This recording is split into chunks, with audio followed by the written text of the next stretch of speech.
Halloween day அன்னைக்கு நாங்கள் இருக்கிற அப்பார்ட்மெண்ட்டில் ட்ரிக் ஆர் ட்ரீட்ன்ற ஈவெண்ட் நடந்தது. ட்ரிக் ஆர் ட்ரீட்னா யார் வந்து இந்த ஹாலோவின் செலிப்ரேஷன் பண்ணுறாங்களோ அவங்க வீட்டு கதவை வந்து நம்ம இந்த மாதிரி ட்ரெஸ்அப் பண்ணிட்டு போயிட்டு அவங்க தட்டணும். ஸோ தட்டிட்டு அவங்க வரும்போது ட்ரிக் ஆர் ட்ரீட்னா அந்த குழந்தைங்கலாம் சொல்லுவாங்க.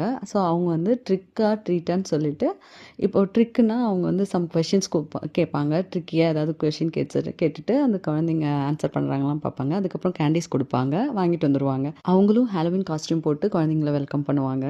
இந்த ட்ரிக் ஆர் ட்ரீட்க்கு நம்ம எல்லார் வீட்டு கதவையும் போய் தட்டிடக்கூடாது. யார் வந்து ஹாலோவின் டெக்கரேஷன் பண்ணியிருக்காங்களோ அவங்க வீட்டு கதவை மட்டும்தான் தட்டணும். ஹாலோவின் இறந்தவங்களோட ஆவிகளை வரவேற்கிறதுக்காக கொண்டாடுறாங்க.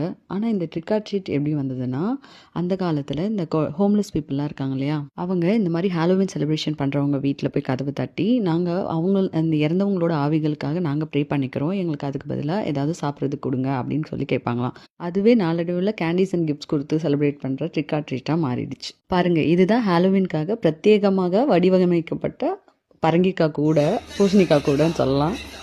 இது ஃபுல்லாக இன்னைக்கு கலெக்ட் பண்ண கேண்டீஸ் தான் இருக்குது. எவ்வளோ வெயிட்டு பாருங்கள். ஆனால் இந்த கேண்டீஸ் எதுவுமே நல்லா இருக்காதுங்க. அதுதான் ஏன்னு தெரியல.